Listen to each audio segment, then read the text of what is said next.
मुस्कान scholarship programme 2025-26 के under आपको मिल रही है scholarship up to rupees 12,000 rupees. और इस वीडियो में हम यही जानने वाले हैं कि ये स्कॉलरशिप है क्या, इसे कौन दे रहा है और इसके लिए एलिजिबल कौन से क्लासेस है, कौन से स्टूडेंट्स इस चीज़ के लिए एलिजिबल है, इसकी इनकम लिमिट क्या है। उसके बाद सारी चीज़ जानेंगे, इसकी एप्लीकेशन प्रोसेस क्या है, इसके लिए कौन से डॉक्यूमेंट्स लगने वाले हैं और कौन सी गलती हमें अवॉइड करनी है ताकि स्कॉलरशिप को हम विन कर सके। So hello and welcome to the YouTube channel of equal opportunities. Before starting the video, अभी भी बहुत जनों ने हमारे चैनल को सब्सक्राइब नहीं किया है, अराउंड 94.6% लोगों ने। तो मैं उनको यही बताना चाहता हूँ कि मैं ऐसे ही स्कॉलरशिप के रिलेटेड वीडियोस लाता रहता हूँ और do subscribe to our channel. So let's start the video.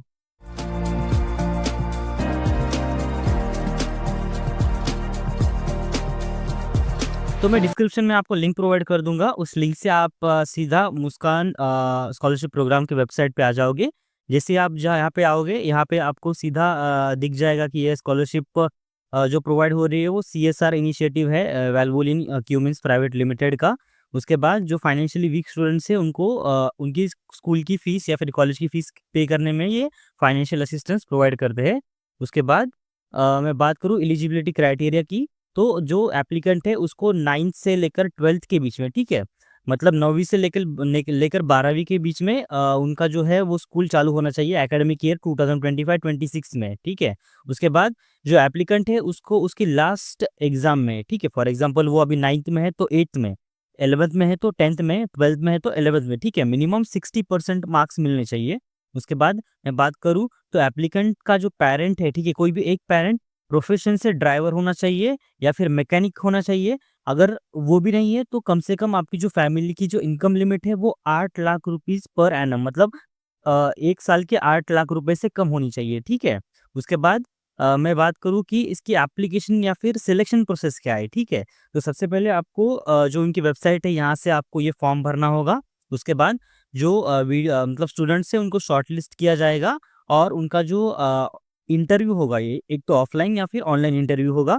उसके बाद इंटरव्यू होने के बाद जो स्टूडेंट है उनको उसको स्कॉलरशिप अमाउंट मिलेगा अप टू रुपीज़ 12,000 रुपीज़। ये अप टू रुपीज़ 12,000 क्यों है, इसका मैं रीज़न आपको बताऊँगा। तो मतलब आपकी जो फ़ीस है वो आपकी स्कूल यूनिफ़ॉर्म, मतलब स्टडी मटेरियल या फिर बुक्स में आप यूटिलाइज़ कर सकते हो। उसके बाद सिलेक्टेड अगर स्टूडेंट्स कुछ सिलेक्टेड स्टूडेंट्स ऐसे होंगे जिनको वो मेंटरशिप भी प्रोवाइड करेंगे उनके 11th और 12th के लिए, ठीक है? तो यहाँ पे अप टू 12,000 रुपीज़ क्यों दिया गया है? क्योंकि ये एक रीइम्बर्समेंट स्कॉलरशिप है, ठीक है? रीइम्बर्समेंट बेस्ड स्कॉलरशिप है। इसका मतलब है कि आपका खर्चा जितना होगा, उतना स्कॉलरशिप को आपको प्रोवाइड करेंगे। अब लेकिन मैक्सिमम जो लिमिट है वो है 12,000 रुपीज़। इसका मतलब ये है कि फॉर एग्ज़ाम्पल आपका जो एक्सपेंस है वो 10,000 हुआ है या फिर 8,000 हुआ है या फिर 6,000 हुआ है, ठीक है? तो आपको वो बिल्स यहाँ पे अटैच करना होगा, अपलोड करना होगा। तो अगर फॉर एग्ज़ाम्पल आपका एक्सपेंस 8,000 हुआ है तो वो जो अमाउंट है स्कॉलरशिप का वो आपके लिए सिर्फ़ 8,000 ही होगा। अगर आपका जो स्कॉलरशिप का अमाउंट अगर 12,000 है या फिर 12,000 के ऊपर है तो आपको मैक्सिमम 12,000 रुपीज़ दिए जाएँगे, ठीक है? तो ये इतना ट्राई करो कि अगर आप आपकी स्कूल की फीस अटैच कर रहे हो जो कि 12,000 से कम है, तो आपकी स्टडी मटेरियल की कॉस्ट, यूनिफ़ॉर्म की कॉस्ट, जो बुक का जो बिल्स है वो आपको यहाँ पे अपलोड करने हैं, ठीक है? उसके बाद अब तक इन्होंने अराउंड 1300 स्टूडेंट्स को स्कॉलरशिप प्रोवाइड की है और उनका एम ये है कि मतलब वो एटलीस्ट 1500 स्टूडेंट्स को स्कॉलरशिप प्रोवाइड करें नेक्स्ट ईयर तक, ठीक है? तो आपको अगर और इस स्कॉलरशिप के बारे में इन्फॉर्मेशन चाहिए तो आप इस नंबर पे कांटेक्ट कर सकते हो या फिर इनका जो ईमेल आईडी हो, ठीक है? ईमेल आईडी यहाँ पे नहीं है शायद से अवेलेबल इनका। तो आपको यहाँ पे स्कॉलरशिप को अप्लाई करने के लिए सबसे पहले अप्लाई करना है, ठीक है? अप्लाई नाउ पे क्लिक करना है। तो जैसे आप अप्लाई नाउ पे क्लिक करोगे, आपका फॉर्म आपके सामने खुल जाएगा। उसके बाद आपको सबसे पहले यहाँ पे स्टूडेंट का फर्स्ट नेम डालना है एज़ पर आधार, ठीक है? उसके बाद स्टूडेंट का मिडल नेम डालना है। उसके बाद स्टूडेंट का जो लास्ट नेम है वो डालना है, मतलब नेम, फादर्स नेम, सरनेम, ऐसे आपको तीनों चीज़ें डालनी है। उसके बाद आपका जो स्टूडेंट का डेट ऑफ बर्थ है एज़ पर आधार कार्ड आपको यहाँ पे डालना है और नाम भी एज़ पर आधार कार्ड डालना है, ठीक है? उसके बाद आपका स्टूडेंट का जेंडर सिलेक्ट करना है, ठीक है? उसके बाद स्टूडेंट का जो आधार कार्ड नंबर है वो आपको यहाँ पे एंटर करना है। उसके बाद जो आपकी ईमेल आईडी है वो आपको यहाँ पे एंटर करनी है और जो आपकी जो कॉन्टैक्ट डिटेल्स है वो आपको प्रॉपर्ली एंटर करनी है, क्योंकि अगर आपका फॉर्म शॉर्टलिस्टेड होता है तो आपको उन्हीं कॉन्टैक्ट इन्फॉर्मेशन के थ्रू आपको कॉन्टैक्ट किया जाएगा, ठीक है? तो बिना गलती किए क्रॉस वेरीफाई करके आप ये कॉन्टैक्ट डिटेल्स भरो। उसके बाद आपका सिलेक्ट करना है ग्रेड कौन-सा है आपके स्टूडेंट का 2025-26 में। फॉर एग्ज़ाम्पल आप 11th या 12th में हो, ठीक है, तो आपको वो सिलेक्ट करना है, या फिर 9th में तो 9th में, ठीक है, मैं 10th सिलेक्ट करता हूँ, ठीक है। उसके बाद पेरेंट का मोबाइल नंबर आपको प्रॉपर्ली डालना है, क्योंकि ओटीपी या फिर बाकी चीज़ों के लिए मोबाइल नंबर कंपल्सरी है। उसके बाद आपको अल्टरनेटिव फ़ोन नंबर डालना है आपका, आपका जो व्हाट्सएप नंबर है वो डालना है। उसके बाद लास्ट ईयर के परसेंटेज मतलब लास्ट ईयर के आपके मार्क्स परसेंटेज में है या फिर ग्रेड में है, वो आपको यहाँ पे सिलेक्ट करना है। तो परसेंटेज अगर हो गए तो परसेंटेज में, ग्रेड में हो गया अगर होंगे तो ग्रेड में, ठीक है। उसके बाद आपका जो परसेंटेज कितना आपको मिला है वो आपको सिलेक्ट करना है। फॉर एग्ज़ाम्पल 85% मिला है तो 85।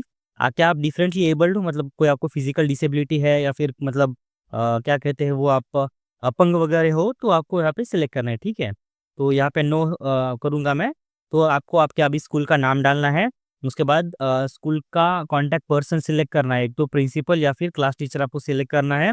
उसके बाद आपका जो स्कूल का कॉन्टैक्ट पर्सन है वो आपको एंटर करना है, ठीक है, उनका नाम एंटर करना है। फॉर एग्ज़ाम्पल अगर आप क्लास टीचर करते हो तो क्लास टीचर का नाम यहाँ पे एंटर करना है। क्लास टीचर का ही आपको फ़ोन नंबर एंटर करना है यहाँ पे। उसके बाद कंप्लीट एड्रेस आपका जो स्कूल का है वो आपको सेलेक्ट करना है। उसके बाद स्कूल का जो स्टेट है वो आपको सेलेक्ट करना है।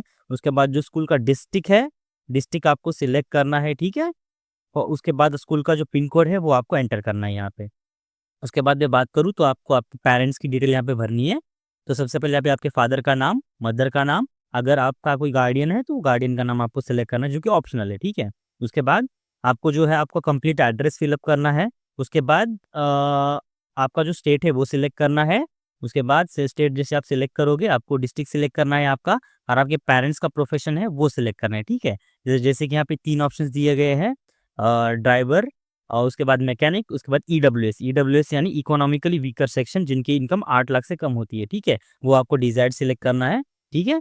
उसके बाद अगर आप मतलब पेरेंट आपका अगर मैकेनिक है या फिर ड्राइवर है, ठीक है? अगर ड्राइवर है तो आपको ड्राइविंग लाइसेंस का नंबर और एक्सपायरी डेट यहाँ पे डालनी है। उसके बाद अगर मैकेनिक है तो यहाँ पे आपको ऐसे मतलब सर्टिफ़ाई करना है, ठीक है?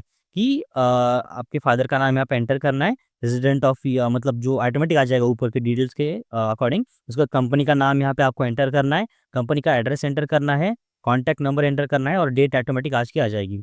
अगर मैं बात करूँ ईडब्ल्यूएस है तो आपको यहाँ पे सिलेक्ट करना है, आपको मतलब आपका नाम डालना है यहाँ पे, रेज़िडेंस ऑफ वो भी आपका ऑटोमेटिक आ जाएगा। उसके बाद इनकम आपकी कितनी है एज़ पर आपकी इनकम सर्टिफिकेट वो आपको एंटर करनी है। उसके बाद कॉन्टैक्ट नंबर आपका डालना है घर का। उसके बाद आपका जो है वो डेट ऑटोमेटिकली आ जाएगा, ठीक है? उसके बाद कौन से डॉक्यूमेंट्स लगने वाले हैं इस स्कॉलरशिप को मतलब भरने के लिए? तो सबसे पहले आपको प्रूफ ऑफ एनरोलमेंट लगेगा।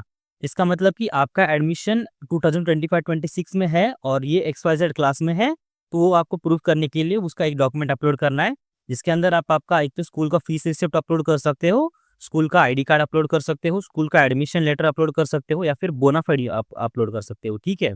उसके बाद मैं बात करूँ कि कॉमन गलतियाँ ये डॉक्यूमेंट अपलोड करते वक़्त ये मतलब एनरोलमेंट प्रूफ अपलोड करते वक़्त क्या करते हैं, अगर आप स्कूल की फीस रिसिप्ट दे रहे हो तो उसके ऊपर स्टैम्प नहीं होगा या फिर सिग्नेचर नहीं होगी। अगर वो नहीं होगा तो ये जो रिसिप्ट है वो ओरिजिनल कंसिडर नहीं की जाएगी, ठीक है? उसके बाद में सारी डिटेल्स आपको जो गलतियाँ नहीं करनी है वो आपको मतलब सारी चीज़ें मैं बता दूँगा उस टाइम पे। उसके बाद जो फ़ोटो है वो 3 महीने से ओल्ड नहीं होना चाहिए। इसमें आप सीधा फ़ोटो क्लिक कर सकते हो आपके फ़ोन से बैक कैमरा से और सीधा अपलोड कर सकते हो, ठीक है? उसके बाद स्टूडेंट का फ्रंट आधार और बैक आधार आपको यहाँ पे अपलोड करना है, बैक साइड। उसके बाद जो मार्कशीट है स्टूडेंट की, एक तो ओरिजिनल या फिर सिग्नेचर और स्टैम्प की गई है कॉलेज से, अगर स्कूल से या फिर हो गई है मतलब की गई है, तो वो भी चलेगी, वो आपको यहाँ पे अपलोड करनी है। उसके बाद मार्कशीट की बैक साइड भी आपको यहाँ पे अपलोड करनी है। उसके बाद जो है अभी इम्पोर्टेंट चीज़ है, आपको जो रिसिप्ट्स अपलोड करनी है रीइंबर्समेंट के लिए, ठीक है? जैसे मैंने कहा था ये रीइंबर्समेंट स्कॉलरशिप है, तो रिसिप्ट आपको कौन से अपलोड करनी है यहाँ पे? सबसे पहले आप यहाँ पे आपकी स्कूल की फीस रिसिप्ट यहाँ पे अपलोड कर सकते हो आप यहाँ पे प्रॉपर्ली। उसके बाद आपको ये याद रखना है स्कूल रिसिप्ट जो है वो साइन्ड एंड स्टैम्प्ड होनी चाहिए स्कूल से, ठीक है?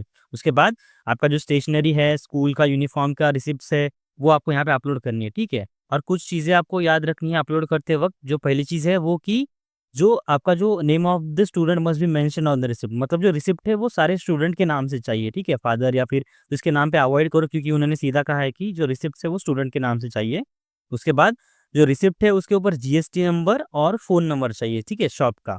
और अगर वो चीज़ें अवेलेबल नहीं है तो आपको क्या करना है, for a non GST receipt name, shopkeeper का एड्रेस, फ़ोन नंबर, शॉप का वो है वो मेंशन होना चाहिए, ठीक है? रिसिप्ट के ऊपर। उसके बाद जो साइन और स्टैम्प की हो रिसिप्ट्स का मतलब वो शॉप से, ठीक है? उसके बाद मैं अगर बात करूँ तो आपको आपकी जो अकाउंट डिटेल्स है वो आपको यहाँ पे देनी है, पर्सनल अकाउंट डिटेल्स सारी। इसमें सबसे पहले आपका अकाउंट होल्डर का नेम लिखना है जो कि ऊपर से ऑटोमेटिक आ जाएगा। उसके बाद जो बैंक का नाम है वो लिखना है, एसबीआई, बैंक ऑफ बड़ौदा जो भी है वो लिखना है। उसके बाद अकाउंट नंबर एंटर करना है। उसके बाद अकाउंट नंबर को आपको एक बार कन्फर्म करना है। उसके बाद आपका आईएफएससी जो कोड है वो आपको यहाँ पे एंटर करना है और जो आईएफएससी कोड है उसको एक बार कन्फर्म करना है, ठीक है?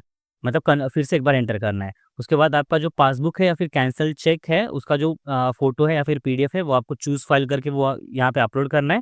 और जैसे ही आप सारी चीज़ें भरोगे, यहाँ पे आपको आई एग्री करना है, ठीक है? आपको ये सारे टर्म्स एंड कंडीशन एक्सेप्ट करना है।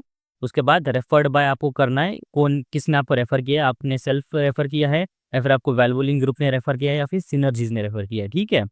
जब मैं सिनर्जी सिलेक्ट करूँगा उसके बाद आपको सोर्स आपको सिलेक्ट करना है, ऑनलाइन या ऑफलाइन। जैसे कि अभी ऑनलाइन आपको पता चल रहा है तो ऑनलाइन आपको सिलेक्ट करना है। और जो एम्प्लॉयी है वो एम्प्लॉयी का नाम सिलेक्ट करना है। अगर आपने सेल्फ किया है तो आपको जस्ट ऑनलाइन या ऑफलाइन सिलेक्ट करके आपको ये फॉर्म को सबमिट कर देना है, ठीक है? जैसे आप ये फॉर्म को सबमिट करोगे, आपकी सारी डिटेल्स जो सिनर्जीज़ है उनके पास चली जाएगी और जैसे आप शॉर्टलिस्ट हो जाओगे वो आपको कॉन्टैक्ट करेंगे, ठीक है? अभी इस स्कॉलरशिप को फिलअप करते वक़्त कौन-सी गलतियाँ हमें अवॉइड करनी है सबसे पहले उसके बारे में मैं बात करूँगा। सबसे पहली चीज़ जो है आपको वो सारा फॉर्म बिना गलती किए करेक्टली भरना है। उसके बाद जो सारी कॉन्टैक्ट डिटेल्स है उसे भी बिना गलती किए भरना है, क्योंकि अगर स्कॉलरशिप के लिए आप शॉर्टलिस्टेड होते हो तो जैसे मैंने कहा था आपको उसी कॉन्टैक्ट नंबर पे कॉल किया जाएगा या फिर आपको रीच किया जाएगा, ठीक है? उसके बाद मैं बात करूँ सबसे पहली गलतियाँ जो सबसे ज़्यादा होती है, वो है कि प्रूफ ऑफ एनरोलमेंट अपलोड करने में, ठीक है? आपको यहाँ पे 4 अलग-अलग ऑप्शंस दिए गए हैं। सबसे पहले आपको दी है स्कूल फीस रिसिप्ट। तो कुछ लोग क्या करते हैं कि फीस रिसिप्ट पे स्टैम्प नहीं होता है, ठीक है? अगर स्टैम्प नहीं होता है तो वो ओरिजिनल रिसिप्ट कंसीडर नहीं की जाएगी, ठीक है? सेकंड गलती क्या है, अगर स्टूडेंट का आईडी कार्ड अपलोड कर रहे हो, अगर स्टूडेंट के आईडी कार्ड पे एकेडमिक ईयर मेंशन नहीं है, तो वो आईडी कार्ड मतलब 2025-26 में एडमिशन है वो कंसीडर नहीं होगा, ठीक है? उसके बाद थर्ड है, अगर आपका बोनाफाइड आप मतलब स्टूडेंट का एडमिशन लेटर अपलोड कर रहे हो तो वो अच्छी बात है, ठीक है? मतलब वो अगर करोगे तो ज़्यादा मतलब इश्यू नहीं होगा कोई, और उसके बाद बोनाफाइड अगर अपलोड करोगे तो वो बेस्ट चीज़ है, मतलब वो आप कर सकते हो, ठीक है? और आपको ये याद रखना है कि जो भी स्कूल का डॉक्यूमेंट है उसके ऊपर स्कूल का स्टैम्प और प्रिंसिपल की सिग्नेचर होना कंपल्सरी है, ठीक है? उसके बाद मैं बात करूँ तो और एक गलती कौन-सी होती है कि जो मतलब स्टूडेंट का जो ये है मतलब मार्कशीट है, उसको आप मतलब ज़ेरॉक्स अपलोड करते हो या फिर फ्रंट साइड, बैक साइड नहीं होता है तो कुछ भी मतलब समझ में नहीं आता है कि बैक साइड पे क्या अपलोड करें। ठीक है, कुछ मतलब स्टूडेंट्स की मार्कशीट होते हैं मतलब स्कूल या कॉलेजेस के जो कि वन साइड ही होते हैं, बैक साइड कुछ नहीं होता है, ठीक है? तो वो आपको अगर बैक साइड में कुछ नहीं है, तो नॉर्मली आपको बस बैक साइड पे कॉलेज का स्टैम्प मारना है या फिर स्कूल का स्टैम्प मारना है और वो अपलोड करनी है, ठीक है? तो जैसे मैंने फिर से एक बार कहा था कि रीइंबर्समेंट बेस्ड स्कॉलरशिप है, तो जितनी आप ज़्यादा रिसिप्ट्स अपलोड करोगे ज़्यादा अमाउंट की, उतना आपका चांस होगा 100% आपका अमाउंट मिलने का, ठीक है? मतलब up to rupees 12,000। So that was all for about the Muskan scholarship and share this video with all those students जो इस स्कॉलरशिप को फिल अप कर रहे हैं, और do subscribe to our channel to get about knowledge about the latest scholarships. Thank you so much for watching the video.